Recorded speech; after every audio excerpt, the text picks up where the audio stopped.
Kalau belajar kesadaran dianggap sesat, pertanyaannya, siapa sebenarnya yang sedang tersesat?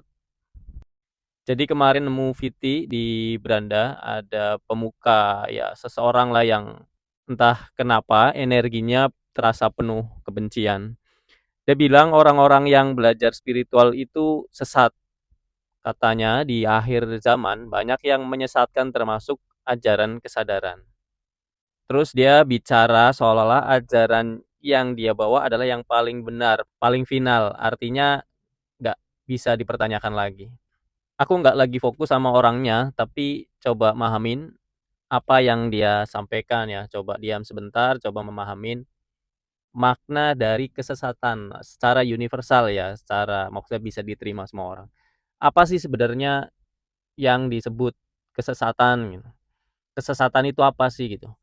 Kesesatan itu muncul saat batin kita gelap, dipenuhi kelekatan, kebencian, dan merasa paling benar, saya yang paling benar gitu, menurutku gitu. Kita nggak mau lagi ngelihat kenyataan, hanya bayangan dari persepsi sendiri, pikiran sendiri yang bisa aja salah total. Sebelumnya sempat saya sampaikan VT terkait pikiran ya, bisa jadi benar, bisa jadi salah. Terus fungsi dari kesesatan buat apa buat kita? Ternyata ia menutup hati kita, telinga kita tertutup, cangkir kita jadi penuh.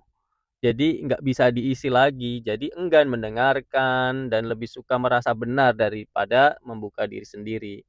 Kesesatan bisa muncul dalam rupa yang wah, yang mulia, seolah membela kebenaran, tapi dengan cara marah-marah, amarah. Membela keimanan tapi sambil mencaci maki.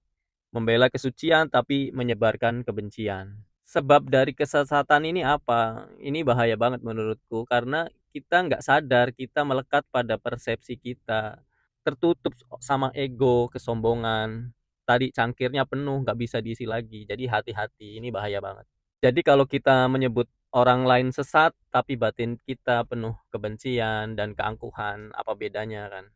Harusnya kesadaran yang sejati nggak akan pernah membenci. Ia justru menjernihkan batin, menumbuhkan kasih, bukan kutukan atau kebencian. Bahkan untuk yang kita anggap mungkin tersesat. Karena saat kita membenci yang membenci, kita hanya jadi versi lain dari hal yang sama. Kesadaran bukan tentang siapa yang paling benar, tapi siapa yang paling mampu mengasihi tanpa syarat. Dan kalau kita sungguh-sungguh sadar, kita benar-benar sadar, kita akan paham satu hal. Ternyata yang perlu disembuhkan bukan dunia luar, bukan di luarnya gitu, tapi batin kita sendiri.